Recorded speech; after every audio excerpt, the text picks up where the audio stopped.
Boa noite, sejam bem-vindos. Eu sei que hoje foi um dia difícil, né? Puxado para muita gente, que teve que sair correndo daqui atrasado, porque o pastor que pregou aqui de manhã, ele acabou roubando o tempo de vocês, aí saíram atrasados para almoçar com os parentes, ainda voltaram. Vocês são heróis, né, por estarem aqui. Eu quero agradecer. Gente, nós cometemos uma tremenda falha com a igreja nos últimos tempos, por não anunciar algo importante para a igreja. Todos os anos a nossa igreja, ela cedia um encontro das igrejas batistas regulares do estado de São Paulo, todos os anos. O ano passado tinham em torno de 800 pessoas aqui reunidas, e as igrejas são apresentadas, e quando a nossa igreja foi apresentada, não tinha quase ninguém. A igreja que recebe, a igreja que hospeda, e teve igrejas que vieram, né, de ônibus até. E nós cometemos uma tremenda falha em avisar aqui que esse evento acontecerá no próximo domingo, no próximo sábado, às 17 horas, e o número esperado de irmãos é de 1000 pessoas. E nós não avisamos vocês. Tá? Então, juntamente com o meu pedido de perdão, vem também o meu pedido de cooperação, né? Se esforcem para estar aqui. É um encontro muito importante de igrejas. Inclusive, nós cometemos uma falha, porque tem um coral que vai cantar aqui, que não cabe aqui, né? E foram convidadas pessoas de todas as igrejas para compor esse grande coral. E eu não sei, tem alguém da nossa igreja nesse coral? Então, uma falha atrás da outra, um erro atrás do outro. Então vai ter um grande coral aqui e não tem um representante da nossa igreja cantando nesse coral. E a nossa igreja é a igreja que vai hospedar. Então vamos tentar corrigir isso. Eu peço para os irmãos, para os líderes, aqueles que estão vendo, eu vou tentar ver se a partir de amanhã nós começamos a soltar nas mídias, né, nas nossas mídias, nos nossos grupos, tá? O apelo, o convite para estarem aqui no próximo sábado às 17 horas. Começa a partir das 17 horas, temos pregação, tem comunhão. Parece que eles vão usar a lanchonete aqui, nosso espaço, né, para oferecer comida. Então vamos nos esforçar. Eu sei que não deu para colocar na sua agenda, porque nós não anunciamos, mas vamos tentar nos programar para estar aqui e receber. Na verdade, nós é que estamos recebendo as igrejas, tá? Então vamos nos esforçar para estar aqui, receber os irmãos, dizer, sejam bem-vindos, né, à nossa igreja, e vamos ter um grande culto. Eu tenho certeza que vai ser um grande culto de adoração ao Senhor. E fica aqui o meu apelo, o meu desafio, e mais do que isso, né, o meu pedido para que a gente venha participar desse culto com os nossos outros irmãos das igrejas. É bom para a gente conhecer pessoas, conhecer igrejas, tá bom? Então eu quero convidar você nesse momento para a gente orar e voltar a estudar a palavra do Senhor. Vamos orar. Pai, muito obrigado pelo tempo que temos aqui hoje, apesar de corrido, ó Deus, apesar de que muitos dos nossos irmãos não puderam retornar dos compromissos com os pais, mas eu louvo ao Senhor para a vida daqueles que estão presentes, eu louvo ao Senhor por aqueles que estão participando desse culto à distância, que acima de tudo, Deus, Teu Espírito Santo fale conosco através da palavra, que possamos aprender um pouco mais do Senhor, um pouco mais dos planos do Senhor, um pouco mais da vontade do Senhor para as nossas vidas.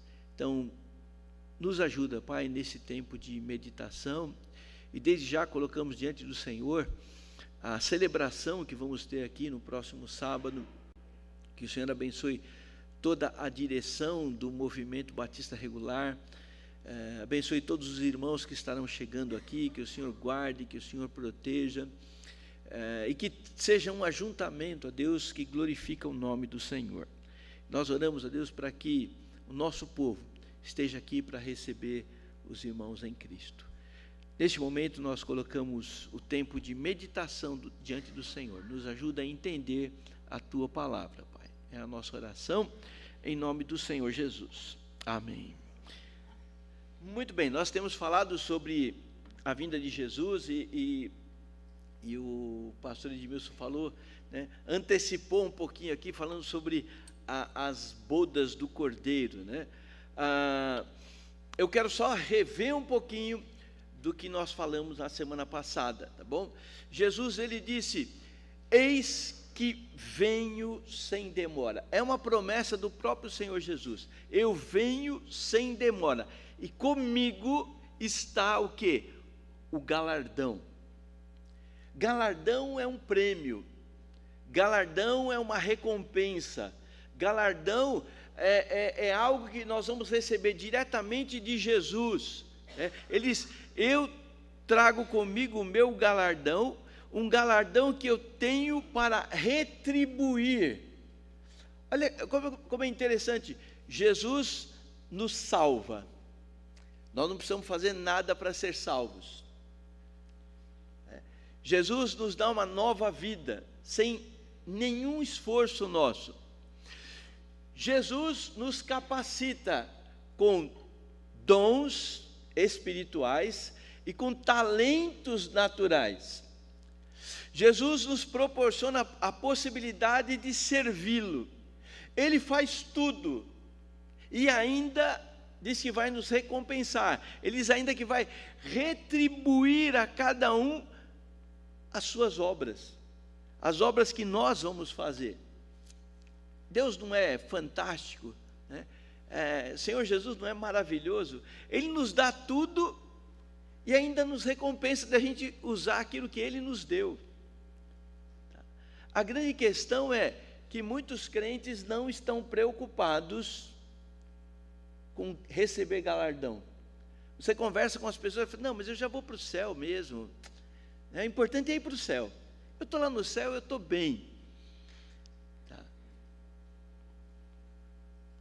Jesus nos dá a possibilidade de servi-lo. Ele nos dá a condição de servi-lo. E Ele quer, naquele dia, entregar recompensas para nós. E nós estamos dizendo: não queremos. E talvez você não diz isso com as suas palavras. Talvez aqui, eu quero crer que ninguém aqui, que está aqui presente, chegou a dizer: Senhor, eu não quero saber de galardão. Eu quero crer que ninguém. Mas você não precisa dizer: eu não quero galardão. Você não precisa dizer isso com as suas palavras. Olha para dentro de você, olha para a sua vida. Por exemplo, quantos crentes existem no mundo hoje que não fazem parte de igreja alguma? A igreja é uma instituição divina ou é uma instituição humana? Se ela é uma instituição divina, se foi o Senhor Jesus que instituiu a sua igreja, é porque os crentes devem estar lá. É que os crentes devem fazer parte. Se Ele capacita a igreja, é para que os crentes se envolvam. Mas quantos crentes? E agora olha para dentro de você. Olha para você, não olha para a pessoa do lado, né?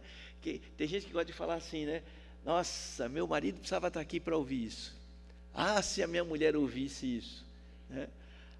A palavra de Deus não é para o nosso marido ou para a nossa mulher. A palavra de Deus é para nós.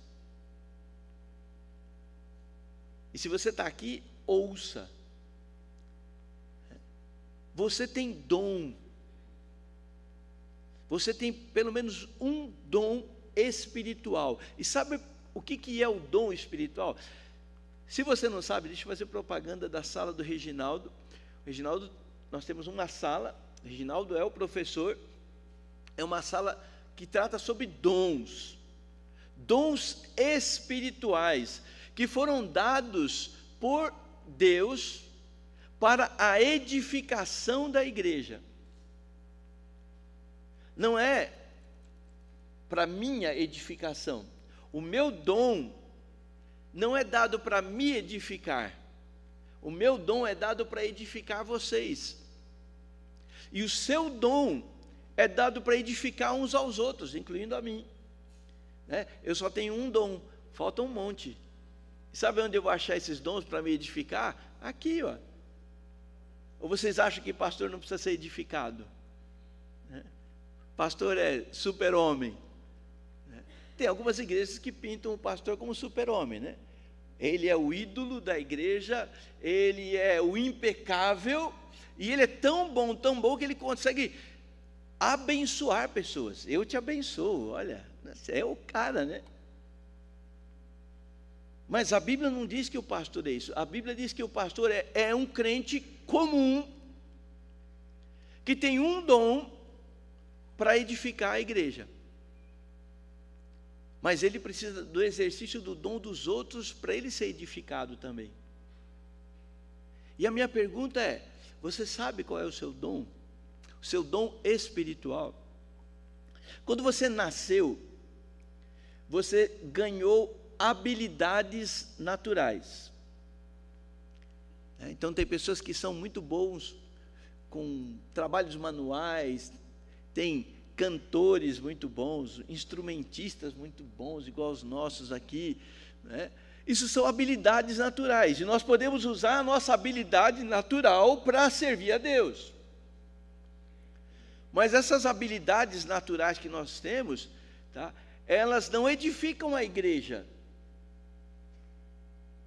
Nós não podemos confundir uma coisa com a outra. É o dom espiritual que edifica a igreja. E precisamos do exercício do dom. Então, todos nós aqui precisamos exercitar o nosso dom. E a minha pergunta é: você sabe qual é o seu dom? O seu talento eu sei que você sabe, porque você trabalha, provavelmente você trabalha na área dos seus talentos. Você usa os seus talentos para ganhar os seus recursos, para ajudar a sua empresa a crescer, ou a empresa do seu patrão crescer. Mas o seu dom espiritual você sabe? E se você sabe, a pergunta é: você está exercendo o seu dom espiritual? O dom que Deus te deu? Naquele dia, é isso que vai ser julgado. Nós estudamos a semana passada sobre o tribunal de Cristo. E o que vai acontecer? O que nós estudamos desse tribunal? Esse tribunal vai acontecer no céu. Após o arrebatamento, Jesus arrebata a sua igreja. A igreja é tirada desse mundo. Eu falei, há uma divisão. Eventos agora, a partir do momento do arrebatamento, nós temos eventos acontecendo no céu e eventos acontecendo na terra. Os eventos que estão acontecendo no céu: tribunal de Cristo. Todo crente que vai ser levado vai passar pelo tribunal de Cristo.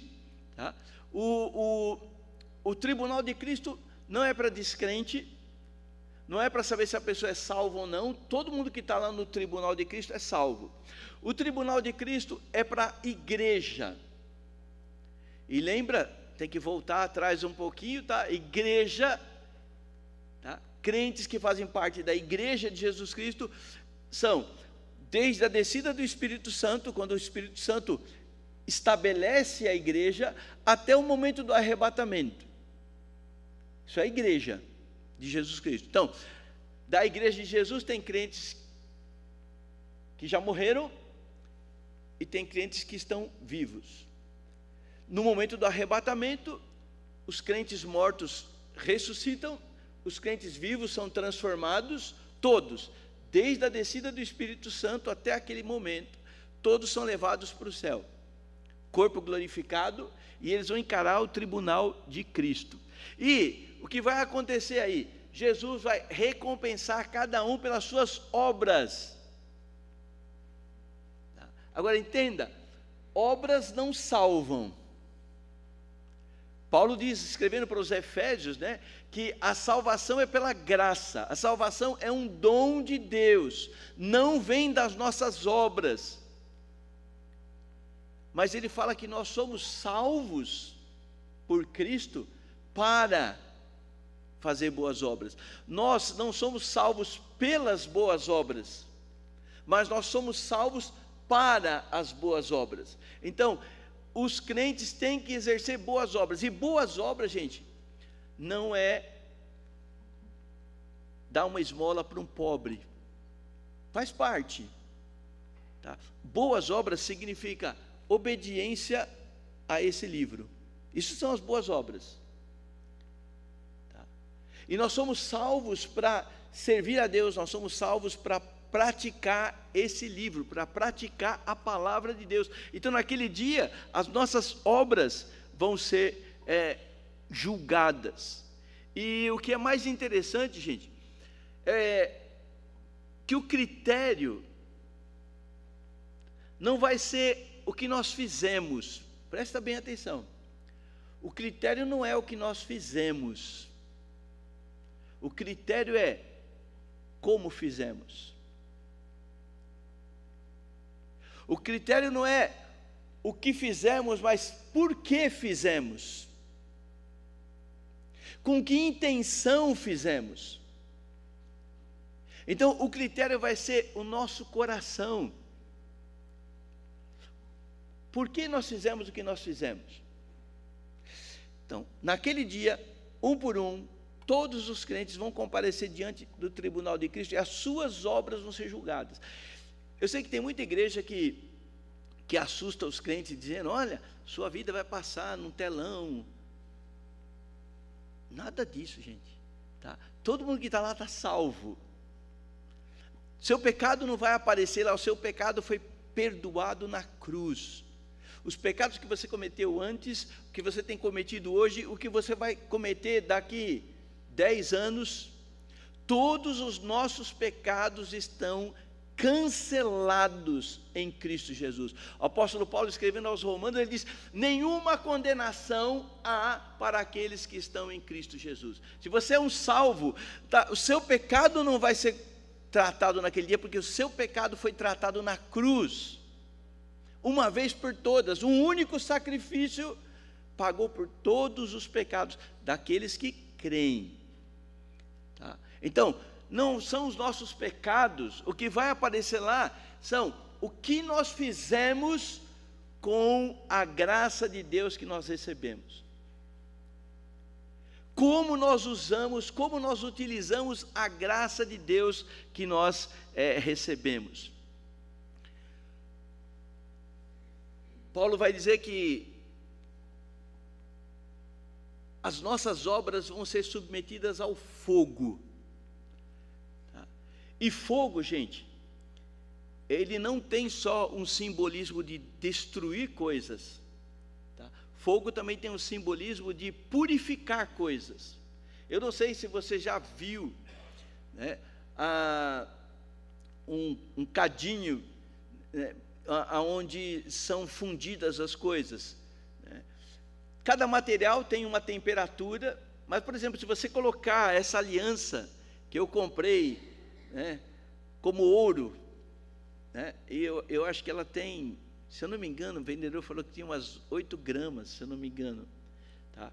Se você colocar isso aqui num cadinho e colocar fogo, o que você vai perceber é o seguinte, em determinado momento começa a derreter, e vai virar líquido. De repente, se você olhar dentro daquele líquido, você vai ver que tem coisa pegando fogo lá.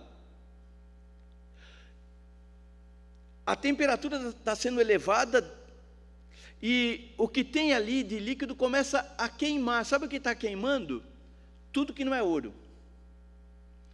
Tudo que é latão, cobre, toda porcaria que é colocada aqui começa a queimar, queimar, queimar, queimar, queimar, até que fique apenas ouro.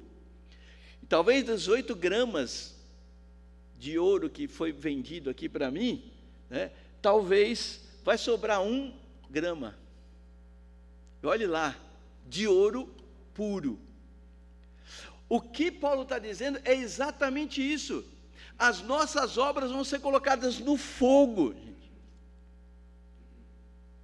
E o que nós fizemos para glorificar o nome de Deus, isso vai ser purificado. E tudo aquilo que nós fizemos, eu sou bom, né? Olha como eu toco. Isso aí, já foi. Quando eu canto, a igreja enche. Já foi. Ou vai no culto domingo, sabe por quê? Eu que vou pregar. Já foi. Tudo que nós fizemos, que não é para a glória de Deus, queima. Não sobra nada. E é por isso que Jesus ele faz essa seguinte afirmação para os seus discípulos: se guarda, toma cuidado, para você não exercer a sua justiça diante dos homens, com o fim de ser desvisto pelos homens. Porque de outra sorte, olha o que ele diz aqui: não tereis galardão.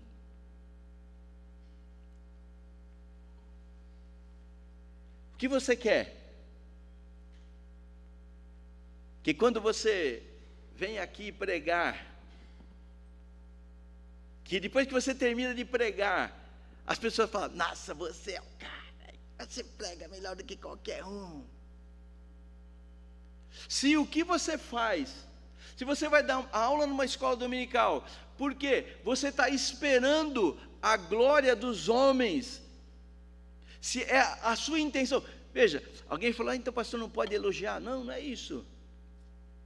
O elogio é bom, o elogio incentiva, o elogio anima, mas se a nossa intenção, se a intenção de subir aqui é mostrar para vocês que eu prego melhor do que os outros, então o meu galardão eu já recebi, e não vou receber de Deus.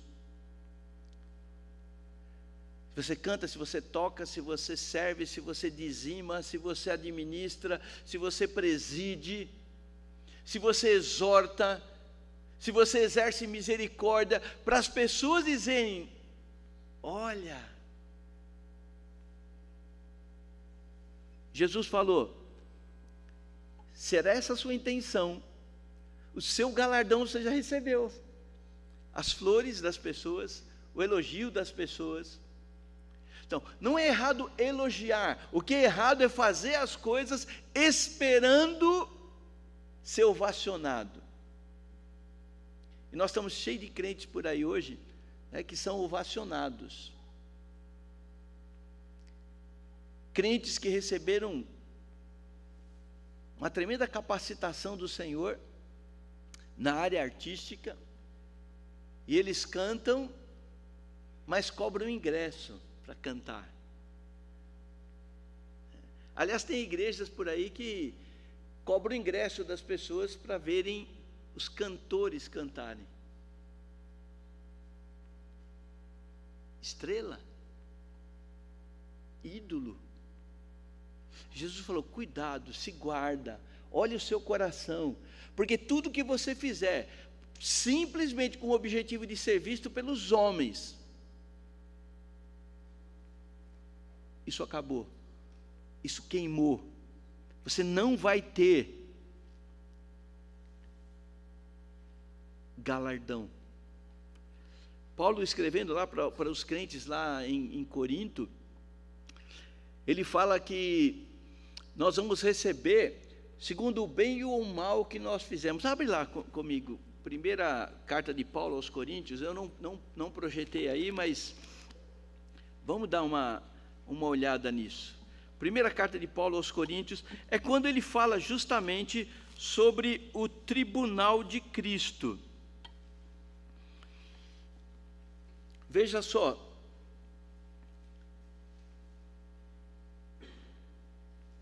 ele diz, vamos ler só o versículo 13, ele fala o seguinte, olha, manifesta-se tornará a obra de cada um, pois o dia a demonstrará, porque estará sendo provada pelo fogo, e qual seja a obra de cada um, o próprio fogo o provará. Se permanecer a obra de alguém que sobre o fundamento edificou, este receberá galardão. Se a obra de alguém se queimar, sofrerá ele o dano, mas esse mesmo será salvo, todavia, como que pelo fogo. Paulo está falando, olha, as suas obras, elas vão ser submetidas ao fogo. Tá? E nós temos duas situações aqui, né, bem interessantes. Ele fala aqui de duas qualidades de material, né?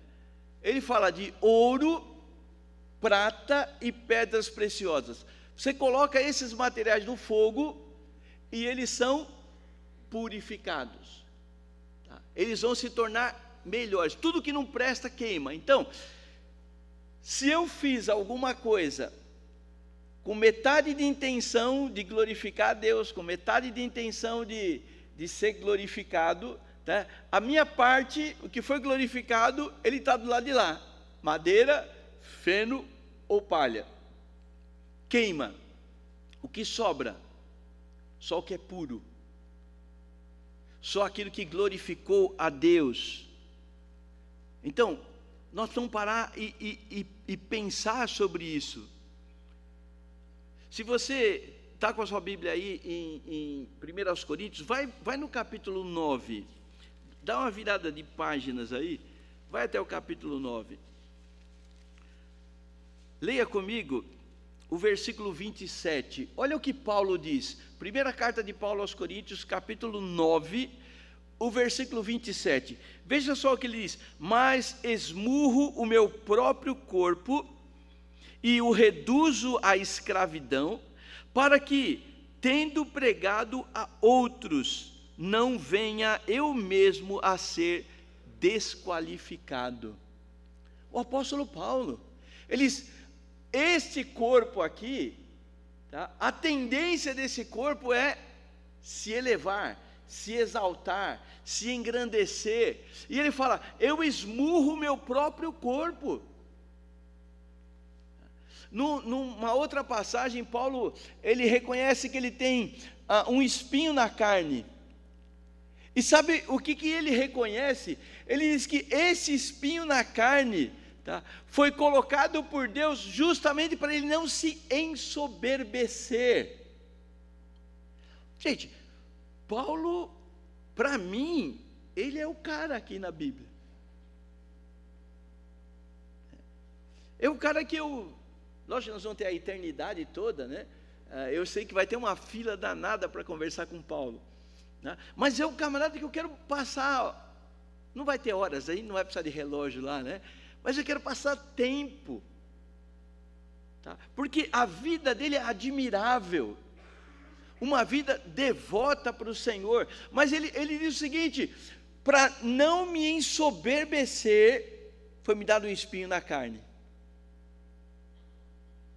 Porque Paulo era tão capacitado, era tão usado por Deus, que ele reconhece que ele podia chegar lá, eu sou melhor do que Pedro, eu sou melhor que João, eu sou melhor que... Ele diz, eu esmurro o meu próprio corpo, eu o reduzo à escravidão, para que, tendo pregado a outros, não venha eu mesmo ser desqualificado. Paulo não está falando aqui que ele tem medo de perder a sua salvação. Tá? A palavra desqualificado aqui é uma palavra que nos dá a ideia justamente da purificação. Tá? Essa palavra, ela era usada para prova, quando o metal era colocado no fogo e ele era reprovado, queimava tudo, não sobrava nada, ele não era autêntico. E ele diz assim: eu tenho medo de ter feito tanta coisa e não sobrar nada, e eu não receber o galardão do Senhor. Paulo tinha medo disso, tá? E nós fazemos o que fazemos por quê? Será que nós estamos pensando sobre isso?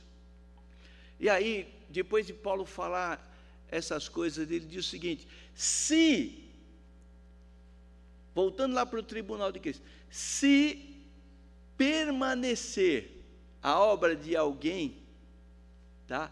Esse receberá galardão. Se, percebe o se aí? É uma condição. Então, naquele momento lá, pode não sobrar nada.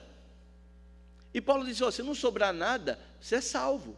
Você passa chapiscado, passa cheirando galinha, não tem problema, mas você passa. Porque se você está lá, você é salvo.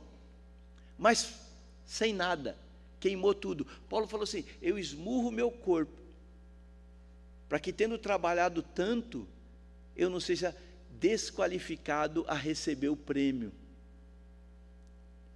E será que nós nos preocupamos com isso? E nós vamos entender que, depois do tribunal de Cristo, vem as bodas do Cordeiro. Então pensa, a igreja no céu, a igreja foi arrebatada. Primeiro é o tribunal de Cristo. Por que será? Por que primeiro vem o tribunal de Cristo para depois as bodas do Cordeiro? Tá? A gente vai ver já, talvez, não sei se der tempo, tá?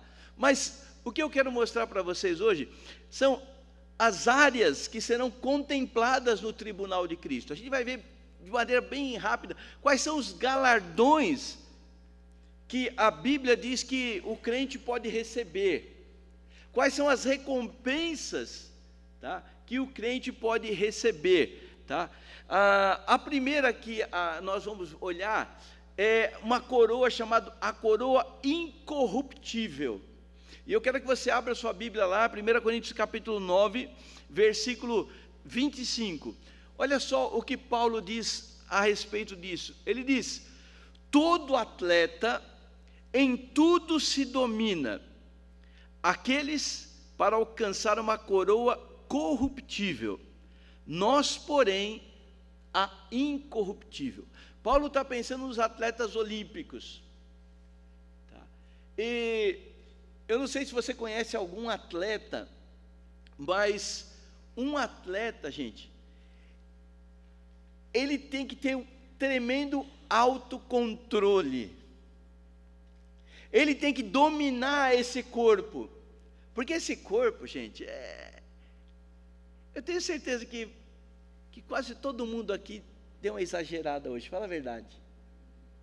Fala a verdade, né? Churrasquinho, doce. E a gente não tem controle. Eu não tenho controle. Faz 2 semanas que eu estou tendo controle.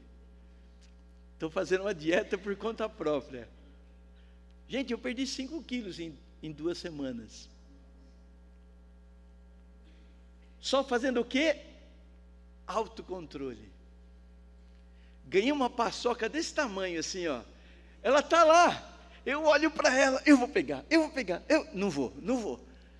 Eu sofro, gente. Eu quero. O meu corpo pede, né? E se bobear, eu como ela inteirinha, meio quilo, numa sentada só. Mas eu estou me controlando. Eu chego a me morder, eu tomo água, encher a barriga de água, né?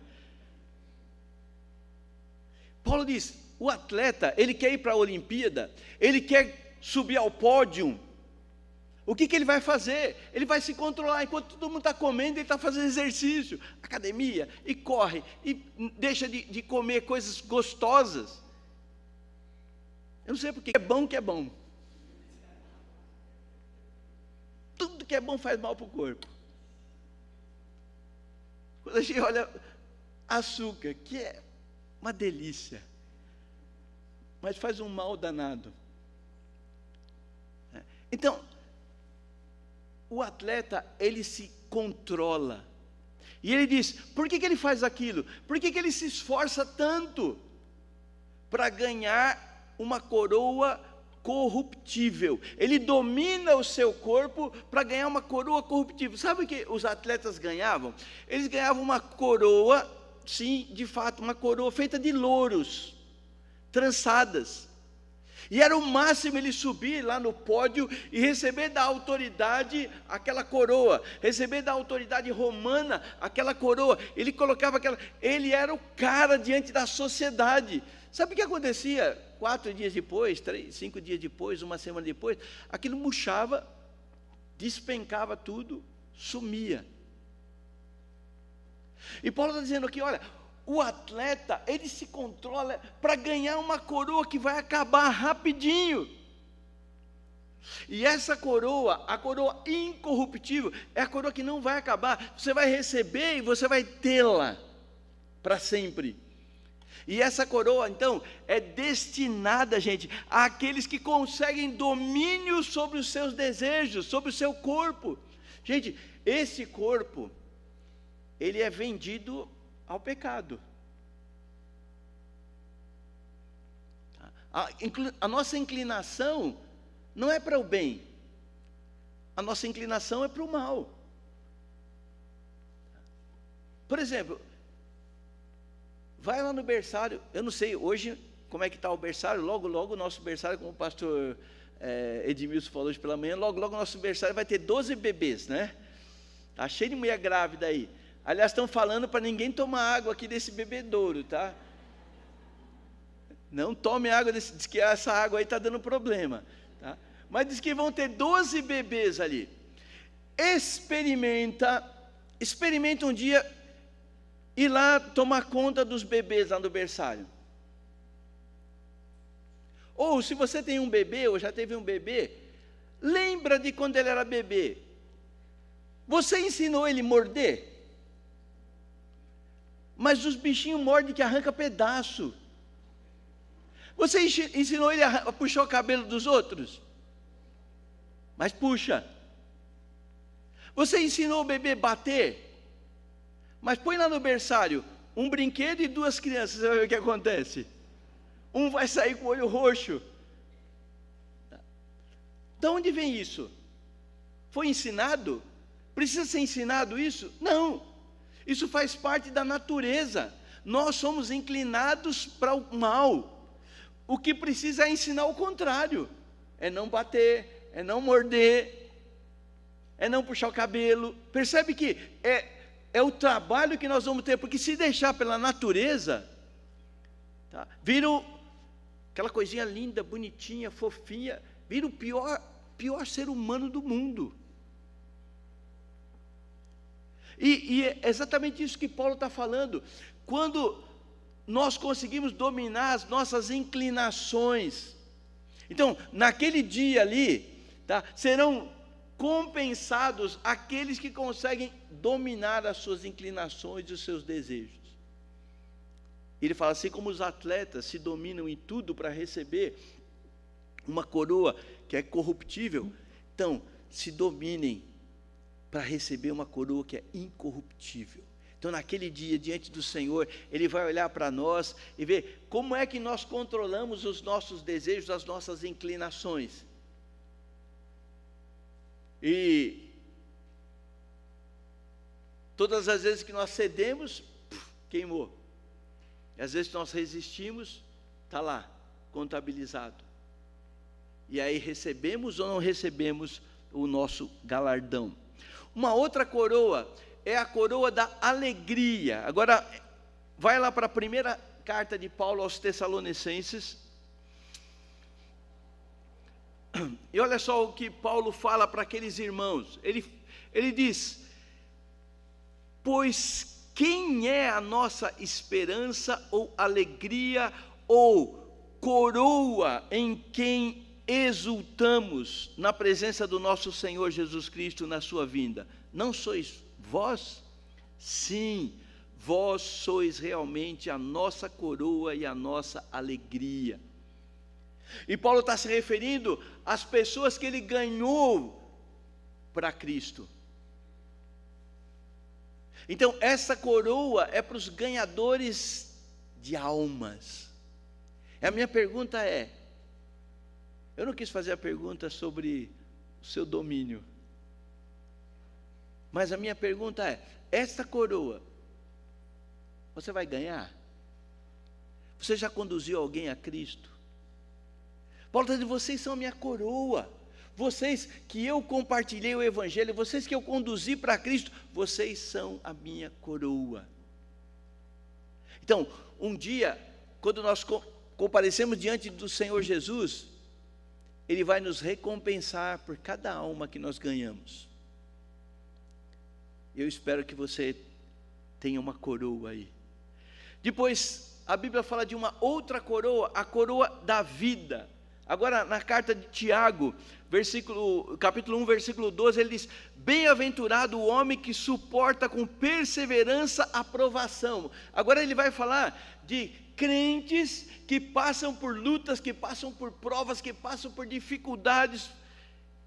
Ele diz, pois depois de ter sido aprovado, receberá a coroa da vida, o qual o Senhor prometeu para os que o amam.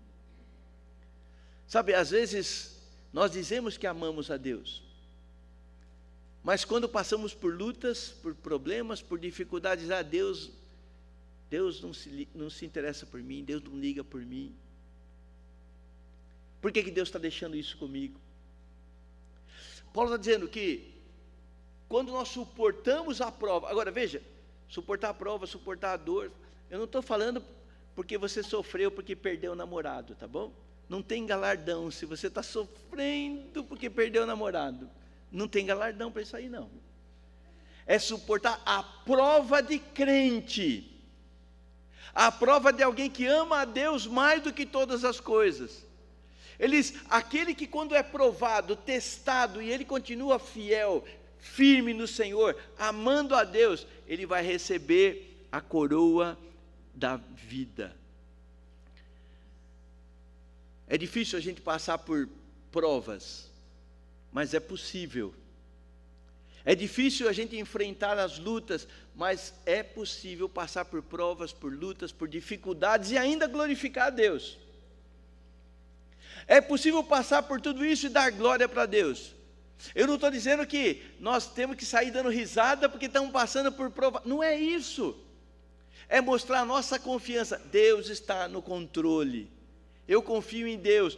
A Bíblia diz que todas as coisas, boas ou ruins, cooperam para aqueles que amam a Deus, para o bem daqueles que amam a Deus. Então, quando eu estou passando por prova, Deus está me provando, Deus está me testando a minha fidelidade, eu vou continuar fiel ao Senhor. Essas pessoas que amam mais a Deus do que talvez conforto, do que talvez os benefícios, essas pessoas serão recompensadas com a coroa da vida. Tem uma outra coroa que é a coroa da justiça, e essa está lá na segunda carta de Paulo a Timóteo. Ele diz, já agora a coroa da justiça está guardada, a qual o Senhor, reto juiz, me dará naquele dia, não somente a mim, mas a todos quanto amam a sua vinda. Tem uma coroa específica para aqueles que querem que Jesus volte. Deixa eu fazer uma pergunta, né? Se Jesus voltasse agora, você ficaria feliz? Não ri não, eu não vou falar isso, tá? Essa é uma pegadinha antiga, né? Você ficaria feliz? Levanta a mão quem ficaria feliz. Aí o pessoal levanta a mão, ele diz, eu não ficaria feliz não, eu iria feliz. Mas essa é muito antiga, né? Não vou usar isso não.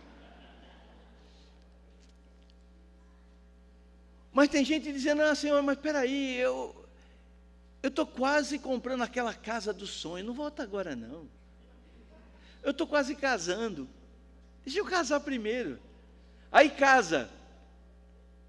Ah, Senhor, não volta agora não, porque eu quero saber como que é ter filho. Aí tem filho, ah, Senhor, não volta agora não, porque eu quero ter neto. Dizem que ter neto é bom demais, né? Como diz os mineiros, é bom demais. E sempre, a pergunta é, nós amamos a vida? Nós estamos saturados desse mundo?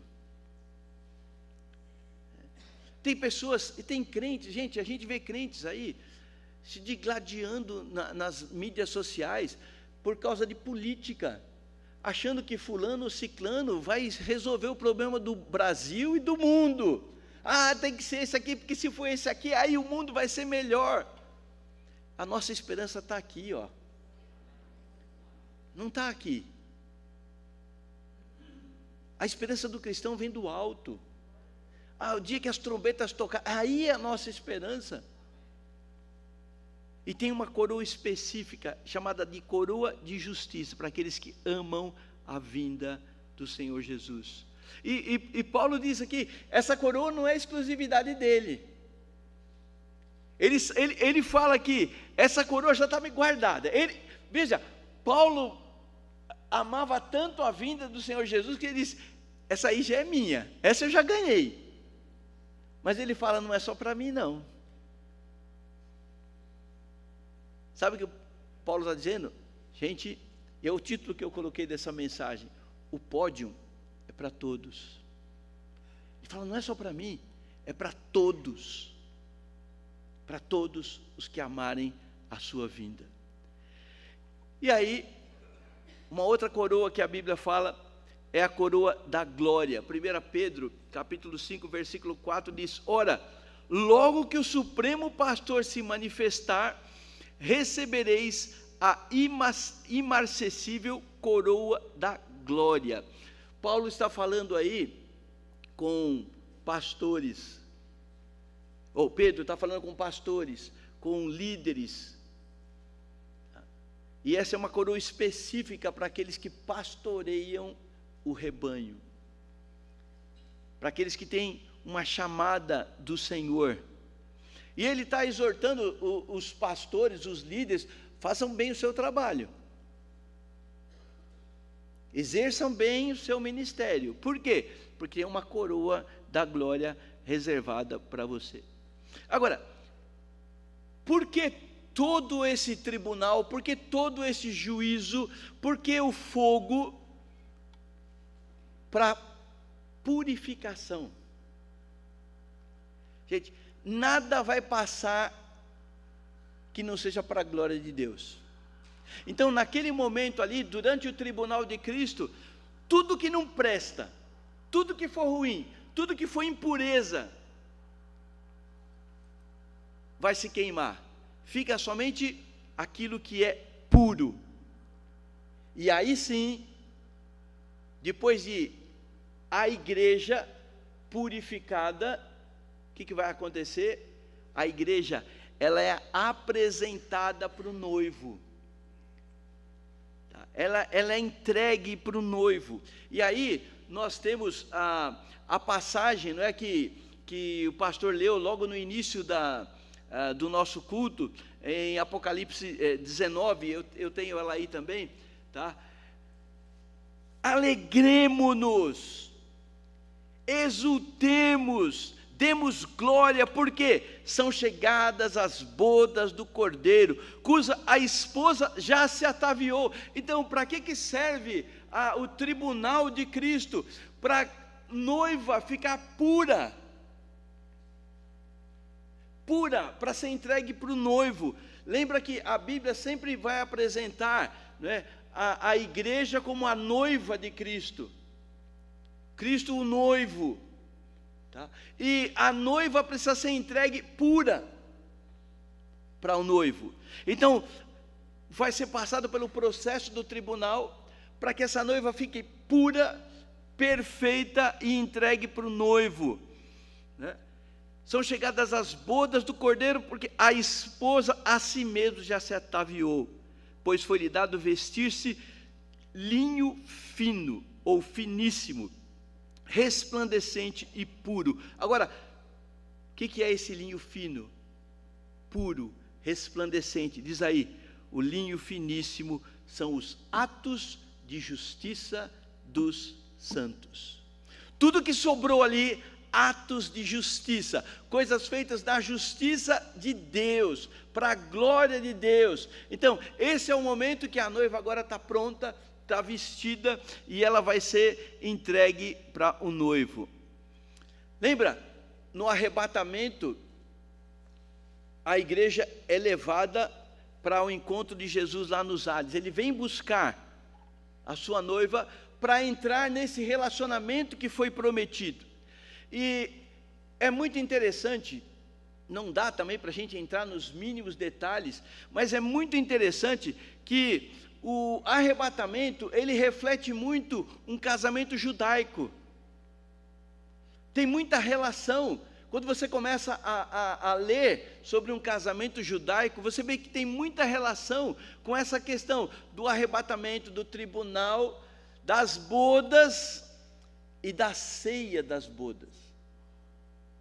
Tá? E tudo isso nos leva a formar a nossa posição escatológica, que a igreja é arrebatada antes da grande tribulação, ela passa pelo tribunal de Cristo, as bodas do Cordeiro, ou seja, o casamento, e aí Jesus desce novamente com a sua noiva para a festa das bodas, que é o milênio.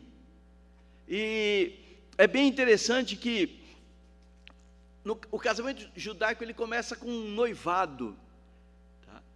E quando eles ficavam noivos, o noivo, ele se ausentava por um tempo.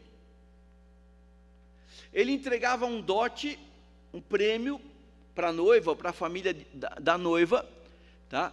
Como um símbolo, era um contrato de casamento, então ele ia lá e entregava esse dote, e ele se ausentava. E isso poderia durar meses até um ano de ausência, ele sumia do mapa. A noiva, ela ia se preparar para o casamento, e o noivo ia preparar suas condições para o casamento e para a vida de casado. Tá? Então, o que acontece? Depois de um tempo, sem ninguém esperar, normalmente à noite, o noivo aparecia. E ele pegava a noiva e ele levava para a sua casa, para a celebração da cerimônia. Olha só como é interessante. Jesus nos dá o presente da vida eterna. Nos capacita para fazer o nosso trabalho, sermos testemunhas, e ele se ausenta. Depois de um tempo ele vem buscar a sua noiva, e ele leva a noiva para onde? Para a sua casa. Olha só o que Jesus diz para os seus discípulos, um pouco antes de sair de cena, ele diz: não se turbe o vosso coração, credes em Deus, crede também em mim, na casa do meu pai há muitas moradas, se não fosse assim, eu teria dito, eu vou preparar lugar. E quando eu for e preparar, eu voltarei. Olha as semelhanças que tem aí do casamento judaico.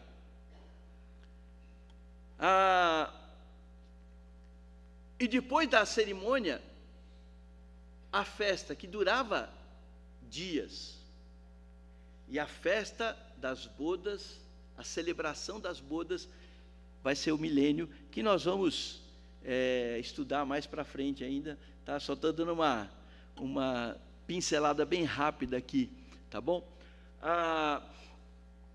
Enquanto o noivo estava preparando o lugar, a noiva vivia na expectativa do retorno, e fazia o seu papel, se preparando para aquele dia tão incrível, tá?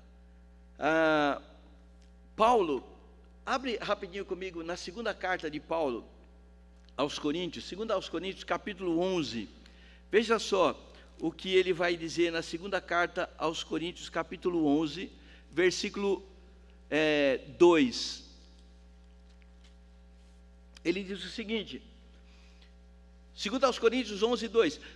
Porque zelo por vós com o zelo de Deus. Ele está escrevendo para a igreja, para os crentes. Eu tenho zelo por vocês, um zelo que vem de Deus, visto que vos tenho preparado para vos apresentar como virgem pura a um só esposo, que é Cristo.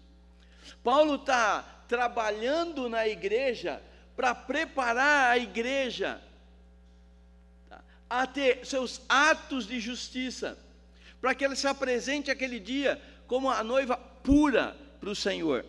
E sabe, nenhuma noiva vai para o casamento de qualquer jeito, né? Quantas noivas tem aqui? Deixa eu ver. Quantas já foram noivas, que já casaram? Levanta a mão aí, por favor. Aí, ó. Tá bom. Vocês chegaram lá de qualquer jeito? Qualquer jeito dá. Qualquer jeito tem noiva que fica neurótica. Visita 5.000 lojas de vestido. Esse não está bom, aquele não está bom, esse não quer, eu quero aquele. A coisa tem que estar perfeita. Quando eu cuidava de casamento, eu ficava quase doido com algumas noivas. Aí, pastor, a igreja tem que estar assim, tem que ser aqui, tem que pôr aquilo, tem que tirar isso. Por quê? Esse dia tem que estar tudo perfeito. Tá? São dias de extremo trabalho. Do momento que marca o casamento, a noiva não tem sossego. Se marcar o casamento 1 ano antes, vai ser 1 ano de trabalho incansável, incessante, para ela estar pronta, preparada. Ela quer chegar ali naquele momento e as luzes têm que se acender, e ela cheguei, sou destaque. Paulo diz, olha, vocês têm que se preparar para aquele encontro. Paulo, ele faz muito essa relação, né, essa comparação do relacionamento de marido e mulher com o relacionamento de Jesus e a igreja. E falando lá para os crentes lá em Éfeso, ele fala para o marido amar sua esposa, como Cristo amou a igreja e se entregou por ela. E ele diz, por que Jesus fez aquilo? Por que Jesus deixou a sua glória? Por que Jesus veio aqui e assumiu um corpo humano? Por que Jesus foi por uma cruz? Ele fala, para purificar e para apresentar a si mesmo igreja gloriosa, sem mácula, sem ruga, mas santa, perfeita e sem defeito. Então, o tribunal de Cristo é a loja do sonho das noivas. Mas lembra, nós temos nosso trabalho aqui, e nós precisamos pensar no nosso coração. Como é que está o nosso coração? Será que eu tenho usado realmente todo o potencial que Deus tem me dado para a glória dEle? Será que eu tenho usado o dom que Ele tem me dado para a glória dEle? Será que eu tenho usado os recursos que Ele tem me dado para a glória dEle? É isso que é a preparação. Nós estamos aqui na expectativa da vinda de Cristo. Pode ser hoje. E se fosse hoje? E se o tribunal de Cristo fosse hoje? E se você se comparecesse diante de Jesus e as suas obras fossem avaliadas, passadas pelo fogo, o que ia sobrar? Ia sobrar algo? Pensa sobre isso. O que você ouviu do Senhor? Mas sabe, Deus, eu tinha tanta coisa para fazer. Não é dia da desculpa. Nós temos muita coisa para fazer? Temos. Mas não podemos deixar de servir ao Senhor. Temos muita coisa para fazer? Temos. Mas temos dom, talentos para glorificar o Senhor. Essa igreja podia estar com todos os bancos ocupados, se nós pensássemos, tá, que cada alma que a gente conduzisse a Cristo era uma coroa que nós íamos receber dele. Como é que nós estamos nos preparando para chegar lá? E depois das bodas do Cordeiro, terminar os eventos no céu, e aí nós vamos voltar com Cristo para a festa, para a grande festa, para o grande banquete, que vai ser por 1000 anos, celebrando a união Cristo e sua igreja. Então, 2 perguntas. Primeiro, se o arrebatamento fosse hoje, você estaria lá? Agora entenda, eu não estou perguntando se você frequenta a igreja, se você dá dízimo, se você canta, se você toca, se você ensina, se você prega. Estou perguntando o seguinte: se o arrebatamento fosse hoje, se as trombetas soarem hoje, agora, você tem certeza que você não permaneceria sentado nesse banco? E pode ser agora, não tem hora marcada. O noivo vinha à noite, viu?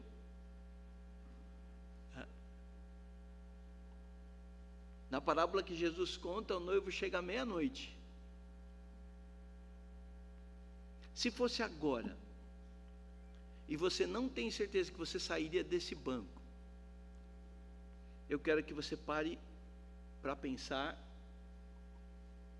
para refletir, tá, que a partir daquele tempo, tá, as oportunidades que você tem hoje, não terá mais. A igreja sai de cena, o corpo de Cristo sai de cena, e esse mundo vai viver dias terríveis, e nós vamos tratar sobre isso, a grande tribulação, os eventos da grande tribulação. Então, se você não tem certeza, tá, eu quero que você olhe para dentro de você, e se você quiser ajuda, se você quiser saber um pouco mais sobre isso, nós estamos aqui prontos para te ajudar, prontos para abrir esse livro, que é a palavra de Deus, e mostrar para você como é que você pode ter uma certeza que você é salvo, como você pode ter uma certeza de salvação. Nós estamos aqui para isso, é o nosso papel, é a missão da igreja. Nós não estamos falando, nunca falamos, não vamos falar sobre mudança de religião. Religião não salva ninguém. Nós estamos falando de salvação em Cristo Jesus. Se você está aí em casa nos ouvindo, assistindo pela TV, e você não tem certeza que se o arrebatamento fosse agora, você sairia aí do banco que você está sentado e iria encontrar com o Senhor, então nós também queremos falar com você. Aí na sua tela aparece um número aqui embaixo, para você entrar em contato com a gente, nós iríamos falar com você com muito prazer. Tá? Mas nós só fazemos isso para quem quer, para quem nos procura. Nós estamos à disposição. Se você não tem uma certeza de salvação, deixe-nos ajudar você. Agora, para os crentes, os que estão lá em casa e os que estão aqui, a minha pergunta é: sabendo que se o arrebatamento fosse hoje, o que vem na sequência é o tribunal de Cristo, como você passaria por ele? Será que alguma dessas coroas você teria? E se você percebe que não, e volto a falar, não é quanto tempo você tem de igreja, se você toca, se você canta, se você faz isso, se você faz aquilo. A questão é, com que atitude? Por que você está aqui agora? Você está aqui agora porque se você não tivesse, o pastor ia ligar para você? Não é esse o caso, porque eu não ligo para as pessoas que não vêm, porque eu acho que ela tem que saber que é responsabilidade dela. Eu não preciso cobrar ninguém. Eu tenho que cobrar o meu relacionamento com Deus. Mas tem muitas igrejas que, se a pessoa falta, na hora o pastor liga e fala: por que você não veio na igreja? E se você vai para a igreja simplesmente para não receber uma ligação, se você vai na igreja simplesmente para agradar o seu marido, a sua esposa, ou para agradar o seu pai, sua mãe, ou para agradar os seus filhos, saiba que isso não serve para nada. Não vai resultar em nada. Se você usa os seus dons e talentos por qualquer razão que não seja a glória de Deus, não serve para nada. Então, para os crentes, olha para dentro de você. O que você tem feito com a sua vida? Como é que você tem usado a sua vida? Como é que você tem vivido a sua vida? E se você percebe, puxa, se o tribunal fosse agora, tudo ia queimar. Eu ia entrar sapecado. Eu não quero isso. Então tome uma decisão entre você e Deus. Não é comigo que você tem que falar. Não é para mim que você tem que pedir perdão.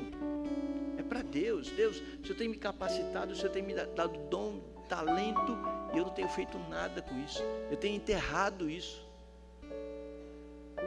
Peça perdão e tome uma decisão. A partir de hoje vai ser diferente. Eu vou te servir de todo o meu coração. E naquele dia você vai ouvir: muito bem, servo bom e fiel. Você vai subir no pódio. Você vai receber uma coroa que vai ser indestrutível, que você vai experimentar para sempre. Vamos orar? Pai, muito obrigado pela palavra, obrigado por tudo que tem feito por nós. Pai, se há alguém participando desse culto, seja aqui presente, seja à distância, que ainda não tem Jesus como Salvador, a minha oração é para que o Teu Espírito Santo, nesse momento, convença do pecado, da justiça, do juízo. Que essa pessoa entenda, Pai, que o Senhor tem coisas maravilhosas aguardando todo aquele que crê. E que essa pessoa, Deus, tome uma decisão no seu coração de entregar a sua vida a Jesus. Eu rogo a favor dos crentes que estão aqui, ó Pai. Sonda os nossos corações e mostra-nos, ó Pai, que se há alguma coisa em nós que não te agrada, que não glorifica o Teu nome. E se olharmos e percebemos isso, que possamos nos corrigir. Se olharmos para dentro de nós e percebemos que temos um dom que não está sendo usado, ou estamos usando o nosso dom para a nossa glória, para o nosso louvor, para reconhecimento de homens, ajuda-nos também a mudar isso, que possamos viver, ó Deus, para a Tua honra e para a Tua glória. Que naquele dia incrível nós possamos receber do Senhor a recompensa que o Senhor tem para os seus servos fiéis, e que as nossas vidas ali, ó Deus, no Teu trono sejam de fato consagradas a Ti. Abençoa, Pai, este momento, aplica a Tua palavra, dá liberdade para o Teu Espírito Santo, e que decisões possam ser tomadas no nosso íntimo, decisões que glorificam o Senhor. É a minha oração em nome de Jesus, o nosso Salvador. Amém.